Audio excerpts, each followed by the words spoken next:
Usually we think we know it all. We're using our thinking.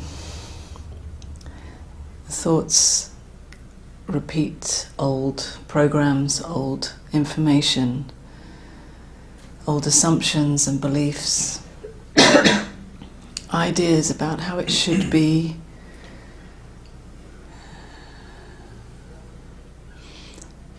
But beyond the thinking that I know, when the thinking says, actually, maybe I don't know so much. I mean, maybe I know a bit, but maybe I don't know everything. Then there's this wide open space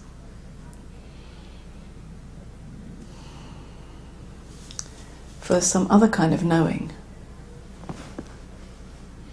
to be acknowledged, to be lived, to be expressed.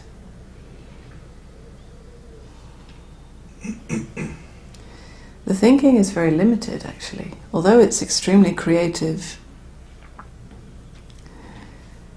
when it comes to knowing the truth of who you really are, when it comes to knowing the nature of life and what the hell is going on here in this whole thing that we call life, thoughts can only reproduce some old story.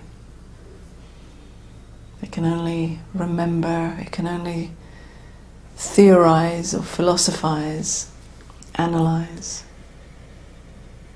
But it cannot discover absolutely freshly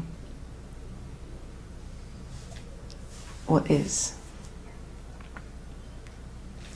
With this question of who am I? Who am I really?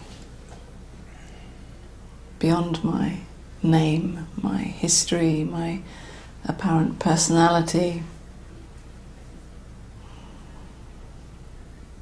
Who am I really? That thought can't answer that. Thought can do its best, of course, and come up with some nice story about my personal qualities or my preferences. Thought can create a story about my traumas and my achievements. But all of this is basically dead information. Somehow we all have a sense that that's not really who I am.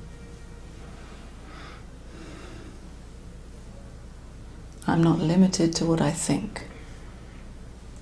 And when I'm talking about I, in this case, I'm talking about you. Because it's, again, only in thought that separates I, me, from you, or you from anything or anyone else. So when we believe in our thinking, life seems very limited and restricted. And we believe that it's all about what thought says. Believe in the limitations of memory and ideas, assumptions, and the limitations of the apparent boundaries that thought imagines are real.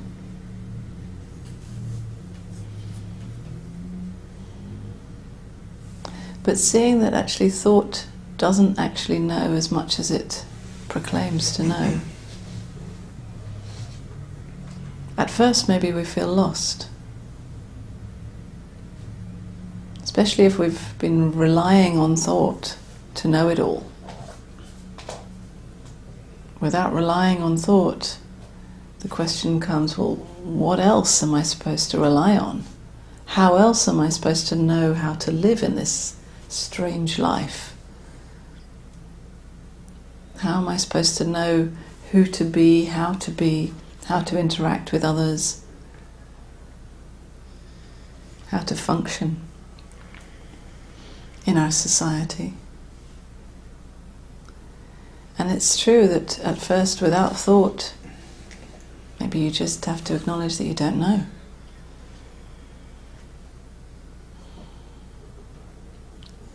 And although it feels maybe frightening and a sense of being lost at first, but with that is a great freedom,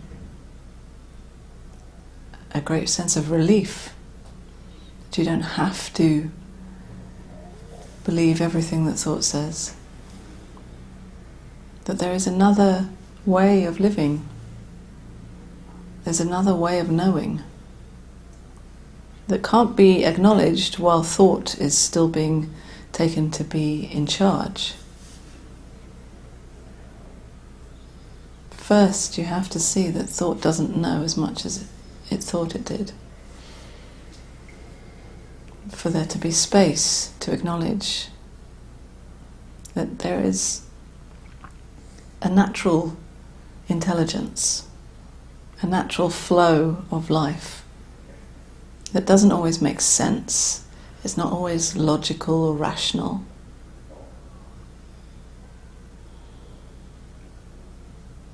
It doesn't fit into our usual ideas or beliefs. It may be surprising, it may be shocking.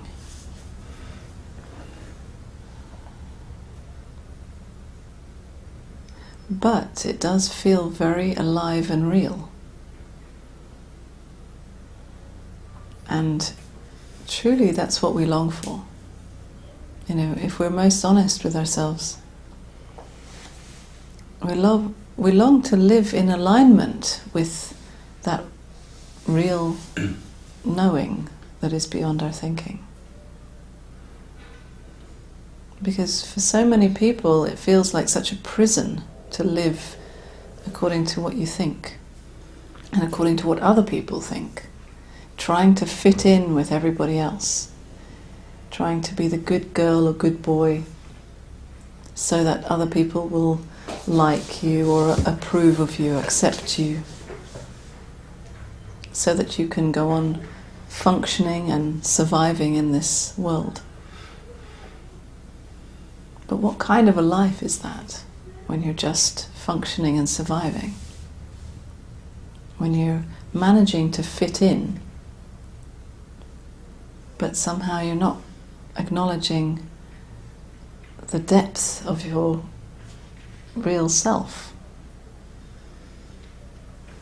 You're dancing on the surface in the thinking, endlessly compromising yourself, assuming that there must be something wrong with you,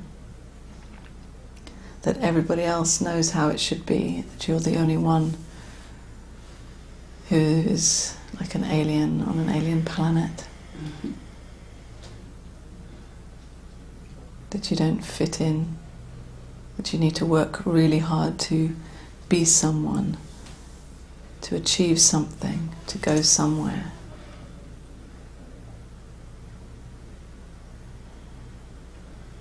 That you have to meet the standards that you assume everyone else is meeting.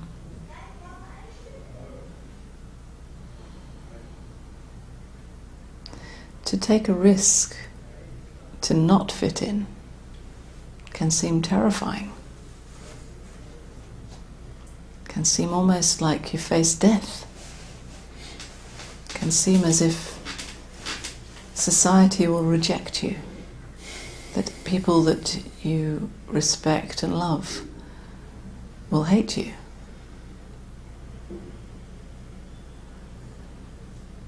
But while you're desperately trying to fit in with those people, you're hating yourself. So it's a kind of trade-off, you know.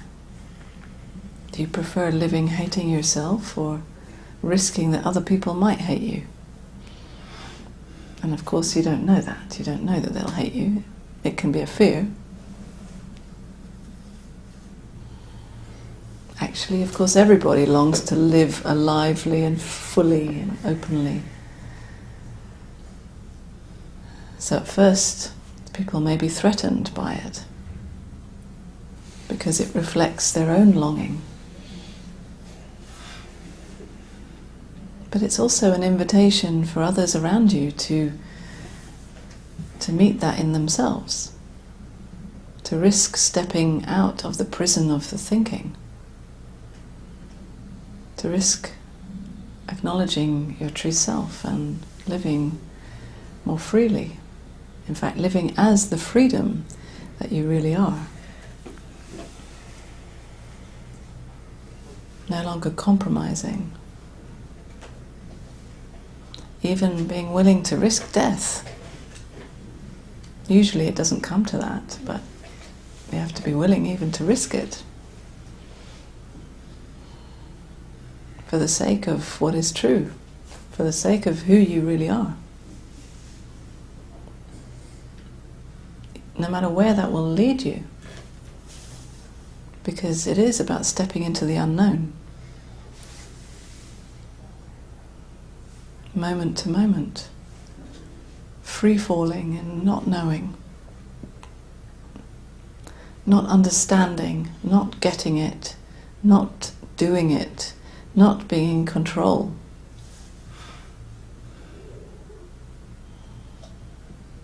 It's an endless surrender to life itself. Seeing that actually, when thought says, I don't know how to do this, I don't know how to be someone, then actually life lives you. You discover that you don't need to do it. You don't need to know how to be someone or do life. That actually life takes care of this person. Life lives this person. Maybe not in the way that you thought it should be. But it lives in a very free-flowing way, not always comfortable, not always easy.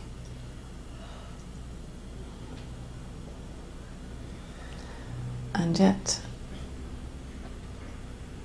walking the thin line of the truth, moment to moment. Sensing, feeling, what is true now? What do I really know now when I don't refer to my thinking?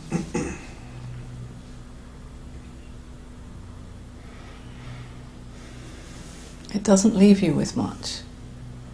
It doesn't leave you with much to hold on to at all.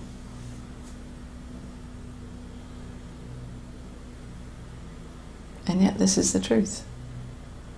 That anything that you might hold on to would just be a dead, flat belief or assumption, not an alive, fresh reality.